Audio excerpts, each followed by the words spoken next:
I've been paying for a concierge for 4 years. I have never seen one. I bought my flat in 2020. First property. 32 years old, £22,000, saved over 5 years. A 2-bedroom flat on the 5th floor of a converted office building in Birmingham with a service charge of £1,480 per year, which the estate agent described as reasonable for a managed building and which I accepted as reasonable because I was 32 and buying my first property, and I believed in the particular way of people buying their first property that the professionals involved in the transaction were broadly on my side.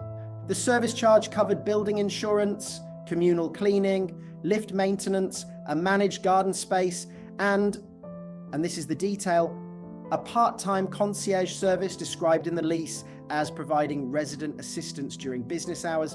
The concierge had a desk in the lobby. The desk was always empty. I assumed this was because I arrived home after business hours.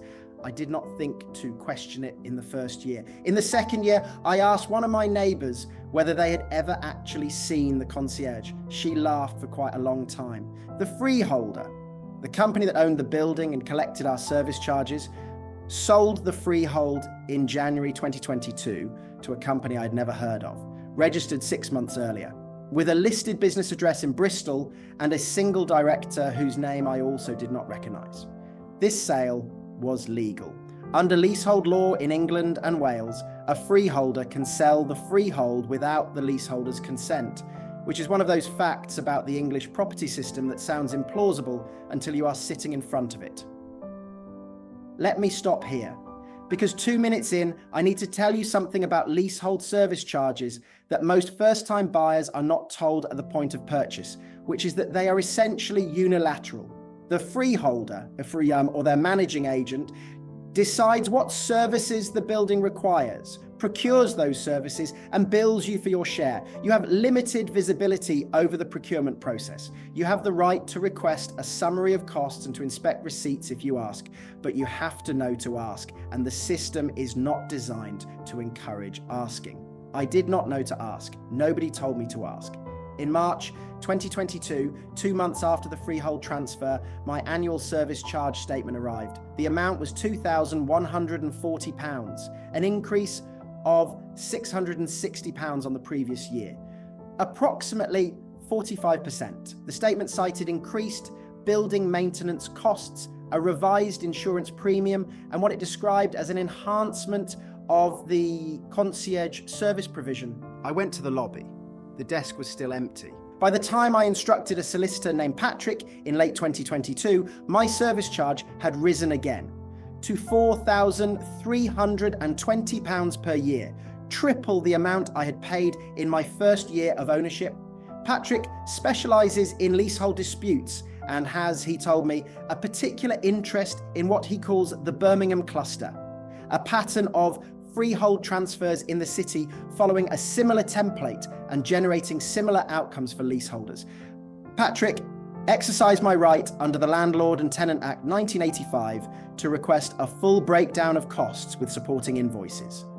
The request was made in November. The invoices arrived in January. There were 47 of them covering the previous 2 years.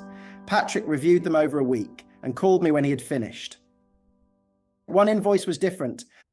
It was from a company providing what was described as facilities management and concierge coordination services, billed at £22,400 per year across the building's leaseholders. It was the single largest line item in the service charge breakdown. Patrick ran a company's house search on the company name. The registered address was the same address as the freeholder. Same street, same building number, same postcode. The freeholder and the company billing us for concierge services were registered at an identical address, and the single director of the concierge company shared a surname with one of the 2 directors of the freeholder. This is what is known in property law as a connected party transaction, where a freeholder procures services from a company in which they have a financial interest and bills leaseholders for the cost. It is not automatically unlawful, but it is required to be disclosed. It had not been disclosed. I want to give the freeholder something here. The mechanism they had constructed was not the most sophisticated fraud I have heard of. It was a fairly standard connected party arrangement of the kind that exists in hundreds of leasehold buildings across the country, exploiting the opacity of service charge accounting and the passivity of leaseholders who do not know their rights. The person running it was not a criminal mastermind. They were an opportunist who had found a gap between what the law required and what leaseholders typically noticed, and had operated in that gap with confidence. The confidence was, it turned out, not warranted. Patrick filed an application to the First Tier Tribunal and Property Chamber in March. The tribunal has the power to determine whether service charges are reasonable and to order repayment of amounts that were not. The application covered 2 years of charges and challenged the concierge company Invoice specifically as an undisclosed connected party transaction. The freeholder's managing agent gave evidence at the hearing in July. He was confident in the way of someone who had given this evidence before and found that tribunals were generally inclined to accept managing agent testimony. He explained the connected party relationship as a coincidence of registration addresses, denied that the director relationship constituted a material connection, and defended the concierge charges as representative of genuine service provision. The tribunal chair asked him to confirm the name of the concierge currently assigned to our building. He could not. He asked whether he could check his records. The chair said yes. He spent 4 minutes reviewing documents. He then said that the concierge service had been provided through a contracted agency and that the specific personnel had varied. The chair asked for the contract with the agency. He said it was not in his bundle. She asked whether it existed. He said he believed so. She asked for it to be produced within 7 days. It was not produced. Witness testimony flip. The managing agent who had walked in to defend the charges had, within 20 minutes, confirmed that he could not name the concierge, could not produce the contract for the service he was billing us for, and had exposed the central invoice as unsubstantiated. The tribunal awarded partial relief, repayment of the concierge charge element for 2 years, totaling approximately £16,000 across all leaseholders in the building. It declined to award the full amount on the basis that some elements of the service charge were legitimately incurred. The partial win. The costly part is that I am still in the building. The freeholder is still the freeholder. The desk in the lobby is still empty.